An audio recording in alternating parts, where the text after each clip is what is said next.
বিচারকের ছেলের জুতা চুরি, থানায় তদন্ত কমিটি গঠন।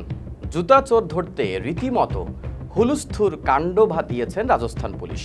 রীতিমতো থানায় অভিযোগ দায়ের করে চুরি যাওয়া জুতার খোঁজে পুলিশ।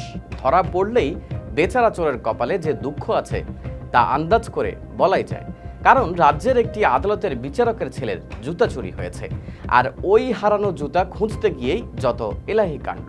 এই ঘটনায় ইতিমধ্যে কয়েকজন সন্দেহভাজনকে আটক করা হয়েছে। সেখানকার আমজনতা অবশ্য বলছে এ যেন মশা মারতে কামান।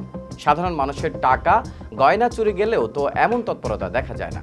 ওই বিচারকের নাম যোগেন্দ্র কুমার আগরওয়াল। তিনি রাজস্থানের আলোয়ারে পস্কো আদালতের বিচারক। সম্প্রতি জয়পুরের বাদি ছৌপার এলাকায় ব্রিজ নিধি মন্দিরে পূজা দিতে গিয়েছিলেন তার ছেলে। বাইরে জুতা খুলে পূজা দিয়ে বেরিয়ে দেখেন জুতা জোড়া আর নেই। পরে শুক্রবার মানক চক থানায় গিয়ে অভিযোগ দায়ের করেন খোদ বিচারক। পুলিশ সূত্রে জানা গেছে, যোগেন্দ্রর ছেলের জুতার দাম 10,000 টাকা। তাই তো জুতা জোড়া ফেরত পেতে মামলা দায়ের করেছেন তিনি। এরপর হুলস্থুল পড়ে যায় রাজস্থান পুলিশে। ইতিমধ্যে মানক চক থানার হেড কনস্টেবল মনিরামের নেতৃত্বে তদন্তকারী কমিটি গঠন করা হয়েছে। মন্দিরের সিসিটিভি ক্যামেরার ফুটেজ খতিয়ে দেখা চোর খুঁজতে নেমে পড়েছেন তারা। কয়েকজনকে আটকও করা হয়েছে, যদিও এখন পর্যন্ত বিচারকের ছেলের জুতার খোঁজ মেলেনি।